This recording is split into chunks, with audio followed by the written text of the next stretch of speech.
तो friends, all of you, हम आज सेल्फ इंक्वायरी पे चर्चा करेंगे। और महर्षि रमन ने कहा कि self inquiry is the most effective method to get rid of ego. जब तक आपकी ईगो है तब तक रियलाइजेशन नहीं होगा। रियलाइजेशन का मतलब ही है ईगो का नाश, मनोनाश। Ego, mind and I thought, ये तीनों चीजें उन्होंने एक बताई। और जब तक आप आई थॉट में रहते हैं तब तक आप एक पर्सनैलिटी हैं, आप एक पर्सन हैं, आप एक इंडिविजुअलिटी हैं। और जब ईगो थॉट आपका विलीन हो जाता है तो तब आप जो है अस्तित्व बन जाते हैं, एग्जिस्टेंस का पार्ट हो जाते हैं। सो आई थॉट और ego is a junction box. जैसे ही उससे शुरुआत होती है, इधर एक तरफ व्यक्तित्व है और दूसरी तरफ अस्तित्व है। और इसी को कहा है चित्त जड़ ग्रंथि। इसमें शरीर जो कि जड़ है और जो चेतना हैपन है, उन दोनों के जुड़ाव से, कॉन्शियसनेस और मैटर के जुड़ाव से ये माइंड बनता है। तो महर्षि रमन ने बताया कि हु एम आई के जरिए, सेल्फ इंक्वायरी के जरिए आपको ये जानने का चेष्टा करना चाहिए कि ये आई विचार कहाँ से उठ रहा है, आई का उद्गम क्या है, आई का उत्पत्ति कहाँ से हो रही है। और जब आपका ध्यान पूरा उसके उत्पत्ति के स्थान पे जाएगा, वहीं पे आपकी लगातार अटेंशन रहेगी, तो वो आई विचार आगे नहीं बढ़ पाएगा।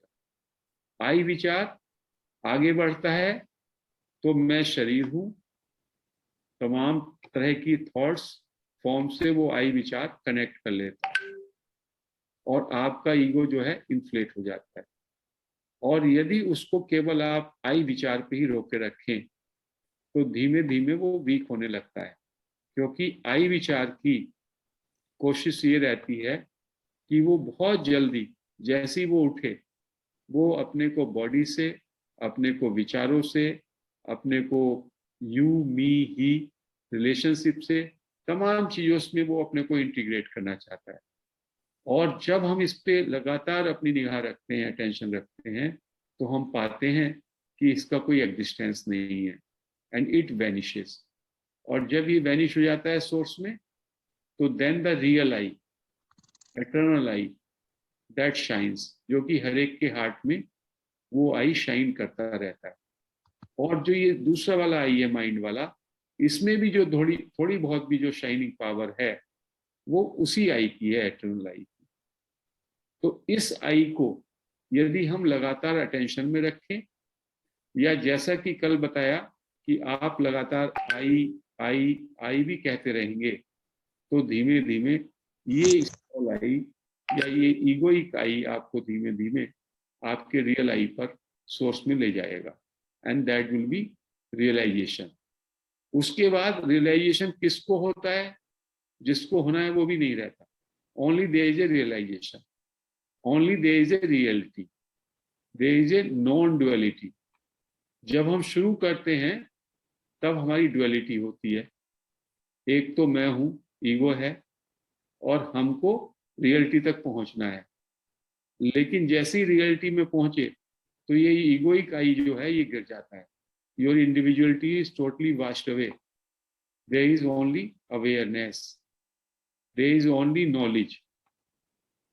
चूंकि एक शरीर रहता है तो कभी कभी चूंकि उसमें लौटते हैं तो ये भान होता है अनुभूति का। अदरवाइज जो बिल्कुल प्योर अवेयरनेस में रहते हैं उनको बॉडी का भी कोई भान नहीं रहता। तो बोध की जो स्थिति है वो नॉन डुअलिटी की स्थिति है। उसमें मात्र केवल एक सत्ता, सत, चिन्मय सा जिसको बोला, सत और चित्त, सचित, और उसमें ब्लिसफुल स्टेट, बस वो रहती है। और वो सत्ता मेरे लिए, आपके लिए, किसी थर्ड पर्सन के लिए, एनिमल्स के लिए, सबके लिए एक ही सत्ता है। वन अवेयरनेस, वन सबस्ट्रेटम, जिसमें जो आधार भी है और जो प्रकाशक भी है। तो एक संत इसको दूसरी तरीके से, एक संत ऋषिकेश में होते थे, वो इसको दूसरी तरीके से बताते थे। उनका कहना था कि मैं हूं, इंग्लिश में निसर्गदत्त महाराज कहते हैं आई एम, और महर्षि रमन भी कहते हैं आई एम। लेकिन वो संत कहते थे कि जो ये मैं हूं है, इसमें मैं जो है वो आपका अहंकार है, दैट इज ईगो। मैं रिप्रेजेंट्स ईगो, और हूं में भी, हूं जो है वो ईगो को, ईगो ने है पे है को कन्वर्ट कर दिया हूं पे। तो मैं हूं में मैं है जो कि ईगो है, और हूं में है छिपा हुआ है, इजनेस छिपा हुआ है, जो कि वो सत है, जो सत्ता है, जो एग्जिस्टेंस है, जो कि इमोर्टल है, जो कि वो अवेयरनेस है। तो मैं हूं में जब हम मैं हूं बोलते हैं, तो इसमें अहंकार जो है बहुत ज्यादा मुख्य है, मुख्यता अहंकार की हो जाती है, और जो है वो उसके नीचे दब जाता है, जो कि सबस्ट्रेटम है। तो ये होना चाहिए मैं है। तो धीमे धीमे जब आपकी ये समझ में आएगा, मैं हटने लगे, मैं गिरने लगे, और हूं का है रह जाएगा, so that happen is the chinmaya satta, happen is that existence, happen is that eternity, happen ही वो इमोर्टल हैपन ही अपरिवर्तनशील, हमेशा वैसे का जैसा, जैसे का तैसा, वही आपका स्वरूप है। लेकिन हम जो मैं हूं कहते हैं, तो इसमें हम अहंकार में अपने बॉडी माइंड को ही आरोपित कर लेते हैं, जबकि मैं हूं का जो आधार है वो वह है हैपन। तो वो बार बार कह देते हैं आप हैपन में रहिएगा। जो ये हैपन है, इसमें भेद नहीं है। कल हमने कहा था जहां भेद है वहां ज्ञान नहीं है, जहां ज्ञान है वहां भेद नहीं है। भेद क्या होता है? जैसे ईगो आता है तो मैं अपने को सेपरेट, मैं अपने को शरीर मान लिया, शरीर से सब तरह के भेद निर्मित हो जाते हैं। मेरा, मैं जेंडर के आधार पर मैं मेल हूं, तो मेल फीमेल का भेद हो गया। मैं जो है एजेड हूं, मैं मोर देन 60 ईयर्स हूं, तो बड़े बूढ़े बच्चों का इस तरह का भेद हो गया। गोरे काले का भेद हो गया, इंडियन नॉन इंडियन का भेद हो गया। जितने भी भेद हैं, जितने भी भेद हो सकते हैं, वो इस मैं के कारण हो जाते हैं। मैं शरीर हूं, क्योंकि शरीर के तल पर हजारों अनंत तरह के भेद हो सकते हैं। बट जब हम इजनेस में आते हैं, हैपन में आते हैं, तो वहां पे कोई भेद नहीं रहता। हैपन का मतलब है ज्ञान, नोइंग एंड बीइंग, और शरीर के स्तर पे सारा भेद है। तो वो कहते हैं जहां भेद है वहां ज्ञान नहीं, और जहां ज्ञान है वहां पे भेद नहीं। वहां पे ना कोई समय है, ना कोई देश है, ना कोई काल है, ना कोई वस्तु है, ना कोई पदार्थ है, ना कोई घटना है, ना कोई परिस्थिति है। आई रिपीट अगेन, जो शरीर की स्थिति ऐसी है, मैं की स्थिति ऐसी है, ये एक देशीय है। एक देशीय मतलब ये अभी एग्जिस्ट कर रही है, और इस जन्म से पहले नहीं थी और बाद में नहीं है। और जबकि वो सत्य जो है वो सर्वदेशीय है, हमेशा हमेशा रहने वाला। तो उन्होंने कहा कि उस इजनेस में, उस सत्य में, उस स्वरूप में ना देश है, ना तो कोई देश है, ना कोई काल है, ना कोई घटना है, ना कोई परिस्थिति है। सब वो अनंत है एकदम। उसको मतलब ये घटना, परिस्थिति, देश, काल, ये सब विच्छिन्न करते हैं, ये सब डिवाइड करते हैं, भेद करते हैं, और वहां कोई भेद नहीं है। वो अगम है, वो अनंत है, अनंत में कोई भेद नहीं होता। अगम है, अनंत है, असीम है। उसमें ना कोई मन होता है, ना कोई बुद्धि होती है, शांत है, मौन है। इसलिए वो संत कहा करते थे केवल मैं को छोड़ करके चुप हो जाइए। उसमें ना कुछ करना है, ना कुछ सोचना है, ना कुछ अपेक्षा करना है, केवल मौन हो जाए, जहां के तहां बस रुक जाए, वो आपका स्वरूप है। और वो स्वरूप हम लोग क्यों नहीं जान पाते, जो कि निसर्गदत्त महाराज ने भी कहा, क्योंकि हम अकेला अपने स्वरूप में रहना ही नहीं चाहते। हमें चेतना में रहना, चेतना की एकाकीपन में रहना हमारे लिए असंभव हो गया है। We can not bear it. तो हमको एंटरटेनमेंट चाहिए, किसी के साथ बात कर लें, कुछ तस्वीरें देख लें, कुछ पदार्थों के साथ संयुक्त हो जाएं, अकेले में बोर होने लगते हैं। तो उन्होंने कहा just be yourself, just be self. Self inquiry में भी हम कहते हैं जस्ट बी आई। आई पे हो जाइए, आई में आप पूरी तरीके से एब्जॉर्व हो जाएं, केवल आई, शरीर को छोड़ करके केवल आप आई में पूरी तरीके से तल्लीन हो जाएं और आई को कॉन्स्टेंटली आई पे बने रहे। धीमे धीमे I will start weakening and it may subside. When it subsides, only awareness, real I shines. That may be temporary. शुरू में वो कुछ कुछ क्षण के लिए होगा। जब हम कहते हैं एम आई अवेयर, तब भी हम उस अवेयरनेस पे क्षण के लिए जाते हैं, लेकिन उससे भी हमें बहुत ज्यादा पीस का, शांति का अनुभव होगा। धीमे धीमे जैसे हमें उसका कॉग्निशन होगा, हमारे समझ में आने लगेगा। अभी भी जब हम आई बोलते हैं, ये आई एक तरीके से स्पूरियस है, ब्लेंडेड है। ये आई बिल्कुल हमेशा हमेशा अहम वृत्ति को ही नहीं इंडिकेट करता। कभी कभी इस आई में उस एटर्नल आई की भी शाइन होती है। जब मैं सोचता हूँ मैं बचपन में ऐसा था, अभी ऐसा हूँ, कंटिन्यूटी मुझे लगती है। उस समय में उसमें एटर्नल आई का उसमें कंपोनेंट होता है। सोना, जागना और स्वप्न, तीनों में मैं अपने को मान रहा हूं। वहां पे भी कहीं ना कहीं मुझे उस एटर्नल आई की, उसके अंदर अंडरलाइन करंट लगता है। तो ये बहुत बार साथ साथ चलता है, लेकिन हम उसको उस तरह से डिस्टिंक्ट नहीं कर पाते हैं। जैसे मैं हूं बोलता हूं, तो जब मैं हूं बोल रहा हूं, तो उसमें मुझे केवल अपना अहम भाव दिखाई दे रहा है, बट उसके नीचे है छिपा हुआ है। गीता में कहते हैं ना कि असत की तो कोई सत्ता नहीं है और सत का कभी अभाव नहीं। तो सत हमेशा है, लेकिन सत के ऊपर असत जो है का आवरण, और हमको असत दिखाई देता है। असत की अपनी कोई सत्ता हो ही नहीं सकती। जब मैं कहता हूं नहीं है, तो उसमें भी हैपन शामिल होता है के ऊपर नहीं को जो है आरोपित करते हैं। तो ये हैपन हमारी समझ में आ जाए, isness, amness, that is immortal, that is eternity, that is our swaroop, that is existence, the fundamental reality of your existence, that is that isness, amness. बस वहां पे ठहर जाएं, आई के अंदर तल्लीन हो जाएं, आई को लगातार आई पे अटेंशन भी जमी रहे। सब्जेक्टिव एक्सपीरियंस ऑफ आई, उसमें बस आप जो है पूरी तरह मग्न हो जाएं और कंटिन्यूस करें। धीमे धीमे आप देखेंगे ये आई, जो कि ईगो वाला आई है, ये धीमे धीमे वीकन होने लगेगा, and it will either disappear, will vanish or merge into the source or subside.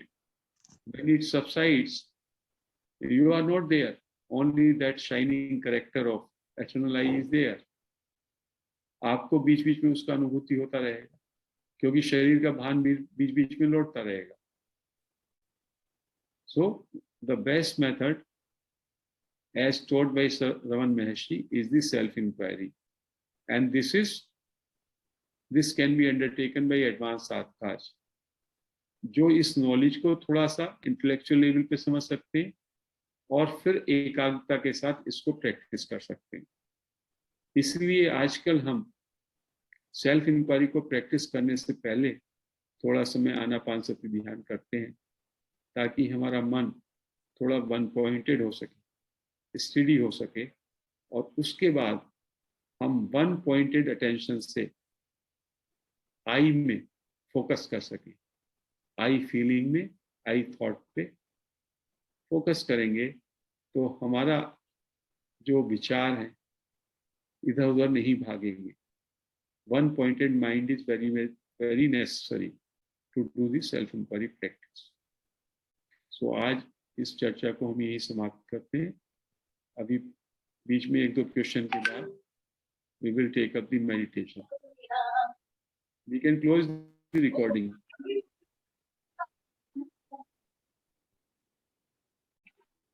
Sir एक क्वेश्चन। तो फ्रेंड्स, हम अब सेल्फ इंक्वायरी प्रैक्टिस करेंगे फॉर अबाउट 30 मिनट्स। अपनी आंखें बंद कर लें। चश्मा जिन्होंने लगा रखा उतार सकते हैं। पीठ को सीधी कर लें, गर्दन को सीधा, हाथों को क्लैस्प करें और पैरों को क्रॉस कर लें। शुरू में हम 3 गहरे श्वास लेंगे और छोड़ेंगे। पहला गहरा श्वास लें, पेट को फूलने दें, श्वास को रोकें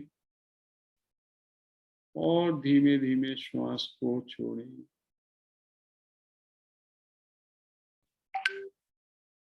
और शरीर को रिलैक्स महसूस करें। इसी तरह अन्य 2 श्वासों को लें और छोड़ें।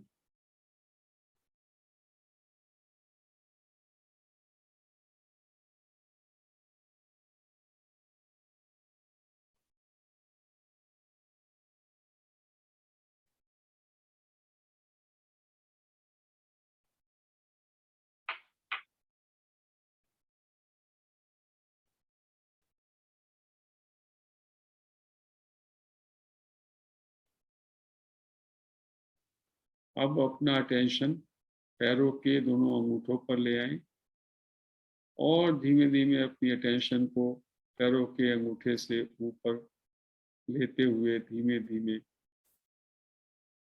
शरीर के सभी भागों से को महसूस करते हुए सिर तक ले आएं और पूरे शरीर में सेंस ऑफ अलाइवनेस, जागृति, जीवंतता को महसूस करें। हमारा शरीर एनर्जी से ओतप्रोत है। शरीर में एक एनर्जी फील्ड है। उस सेंस ऑफ प्रेजेंस को या शरीर के एनर्जी फील्ड को महसूस करें और महसूस करें कि मेरा शरीर पूरी तरह से रिलैक्स हो गया है, पूरी तरह से अलाइव हो रहा है।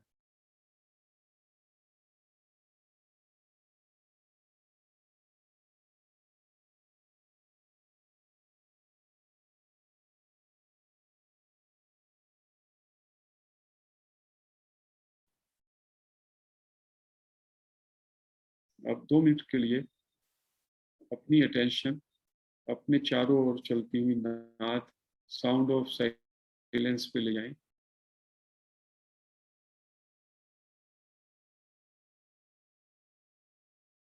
कॉन्स्टेंट अटेंशन, निर्बाध ध्यान आपका, निर्बाध अटेंशन आपकी नाद पे रहे। एक तक आप नाद को सुने।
अब अपना ध्यान नासिका के अग्रभाग और अपने ऊपर के ओठ पर ले आएं और अपने अंदर आती हुई श्वास और बाहर जाती हुई श्वास को देखें। 5 मिनट के लिए आनापानसति ध्यान, incoming breath, outgoing breath, please observe. मात्र आपको महसूस करना है अंदर आती श्वास को, बाहर जाती हुई श्वास को।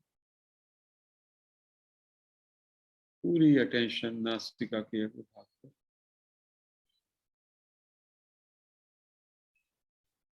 यदि किसी भाई बहन को अंदर आती हुई श्वास और बाहर जाती हुई श्वास महसूस ना हो, वो अपनी एक उंगली अपनी नाक के नीचे थोड़ी समय के लिए थोड़े से गैप पे रख सकता है, ताकि उसको वो अनुभूति हो सकती है कि जब अंदर श्वास जाती है तो कैसे वो आपकी नाक की वॉल्स को, नथुनों के अंदर की वॉल्स को टच करते हुए अंदर जाती है। वैसा महसूस होना चाहिए और इस बात को प्रैक्टिस करना चाहिए बीच बीच में। आपको उसका सूक्ष्म अनुभूति होनी चाहिए। इसका मतलब आपकी अटेंशन शार्प हो रही है। यदि आपको श्वास आती हुई और जाती हुई आपके नासिका के अग्रभाग में जहाँ पे भी ओठ है, उस ओठ को टच करते हुए वो अंदर जा रही है, बाहर आ रही है।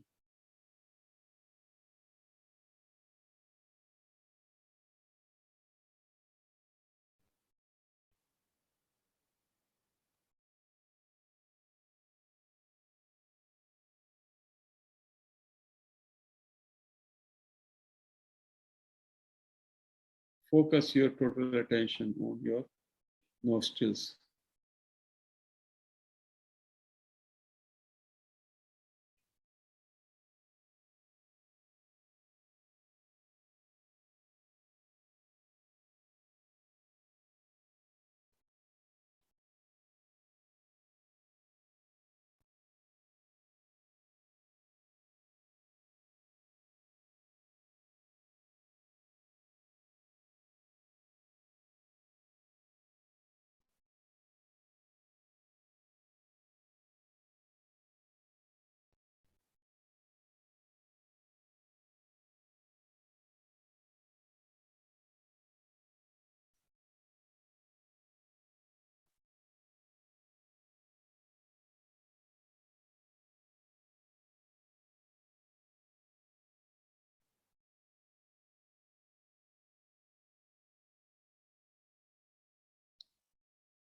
महसूस करें कि ये श्वास मेरे एक नथुने से अंदर जा रही है या दोनों से।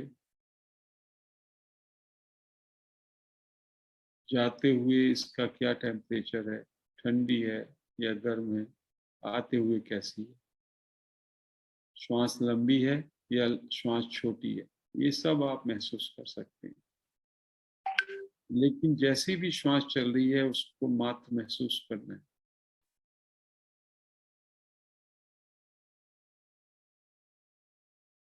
कोई भी विचार आए उसको जाने दें, ignore that thought, let go that thought और अपने श्वास पे रहें। पूरा ध्यान श्वास पे रहे।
पूरा ध्यान श्वास पर।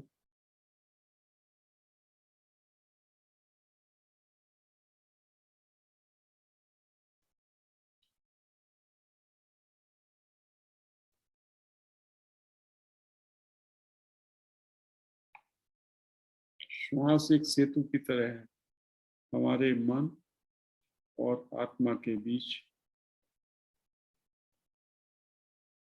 यदि हम श्वास के साथ एक हो जाते हैं तो हम चेतन में पहुंच जाते हैं।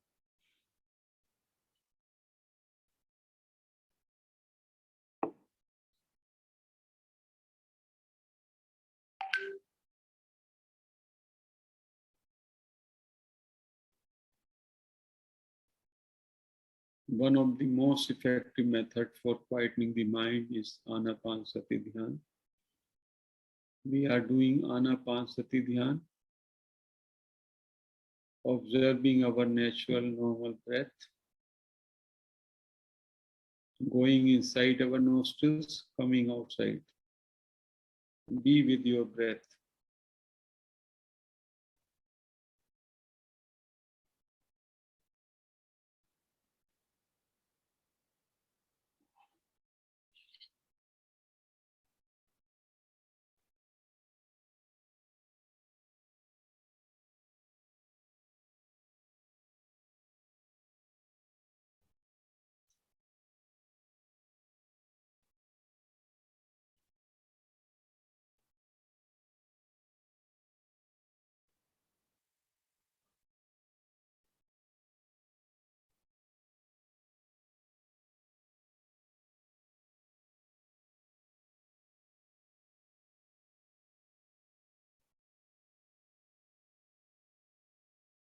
Now let us express our deep gratitude to Maharshi Raman, Nisargadatta Maharaj, other self-realized sages, Patri sir, and our fellow colleagues.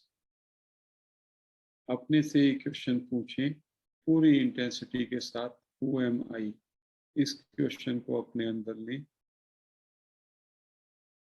याद रहे इसका कोई हमें मानसिक या बौद्धिक स्तर पर उत्तर नहीं चाहिए, हमें इसका अनुभूति के स्तर पर आंसर चाहिए। इस क्वेश्चंस को हमें एक्सप्लोर करना है। Who am I?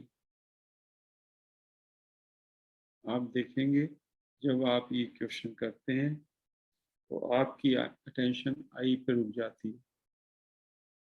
अपनी अटेंशन को आई पर रखिए। लेट यू परस्यू दी आई। आई को परस्यू करें, आई को हंट करें, आई को एक्सप्लोर करें। अपनी पैनी दृष्टि आई पर रखें।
अपने अंदर आइडेंटिफाई करें कि आई कहाँ से उठ रहा है। आई को टटोलें। आई को कैसे टटोलेंगे? जस्ट अपने अंदर सॉफ्टली आई कहें, आई फील करें, तो आपको लगेगा आई कहीं से उद्गम हो रहा है, आई कहीं से उठ रहा है। वहीं पे पूरी अपनी अटेंशन को ले जाना। दैट आई फीलिंग और I thought is self only, means subject only. उस सब्जेक्ट पे ही हमें पूरी अटेंशन देनी है, स्वयं की। यानी आई को पूरी तरीके से फील करें। Go into the I feeling completely. I mean subject, let me experience myself, that is subjective experience। और उस पर लगातार बने रहे, आई पे लगातार बने, कांस्टेंट।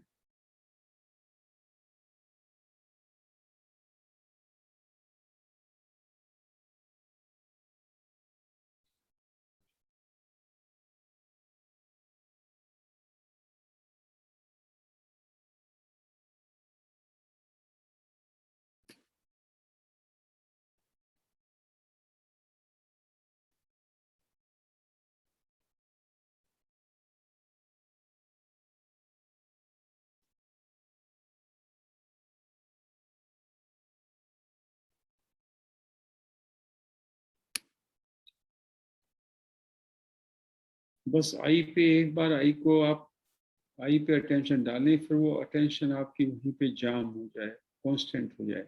जैसे आई ऐसे कहते हैं तो आई, बस यहीं पे आप जो है बिल्कुल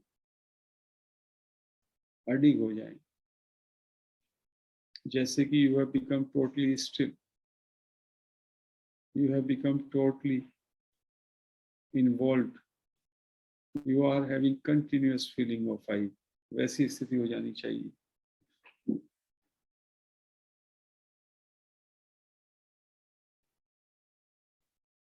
जिनका माइंड भटक रहा है वो लगातार आई आई आई भी बोल सकते हैं।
अपने अंदर आई जहाँ से उठ रहा है वहीं अटेंशन ले जाएं, या आई फीलिंग में टोटली अपने को मर्ज कर। Just feel the I, be the I. उसको कहा बी दी आई, आई बन जाए, आई में समा जाए पूरी तरह से।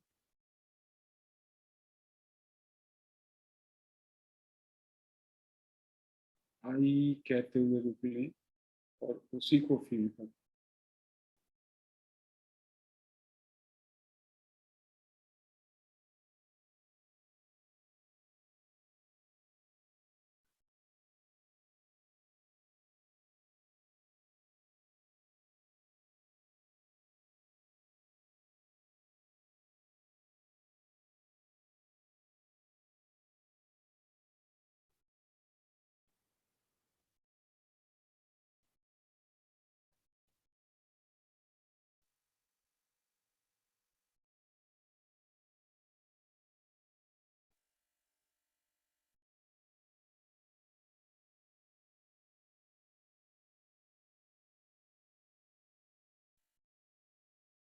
Total attention on I.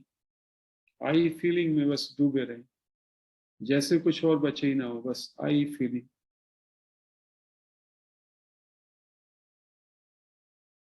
Constant, you will find totally jam हो गए हैं आप आई फीलिंग।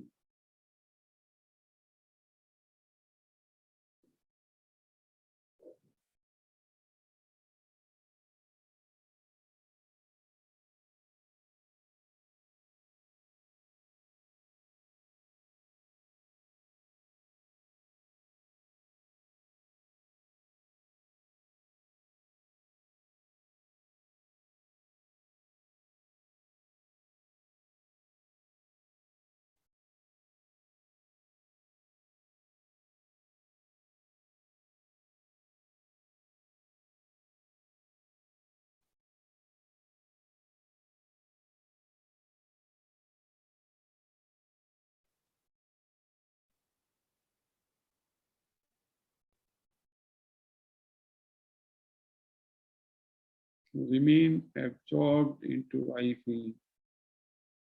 जिसको कुछ प्रॉब्लम है वो ये भी पूछ सकते हैं, एम आई अवेयर, और अवेयरनेस में आ जाए। Let us do 2-3 minutes am I aware, ये क्वेश्चन करें और अपनी स्टिलनेस को देखें। You will find there is awareness free from thought.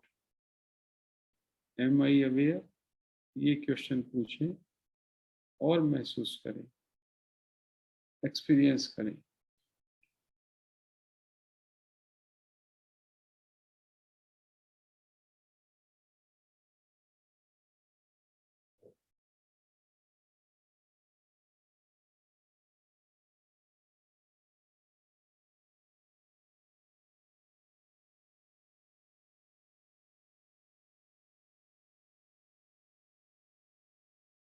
Totally absorbed into I feeling. Again,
I feeling में पूरी तरह से अपने को डुबो दें।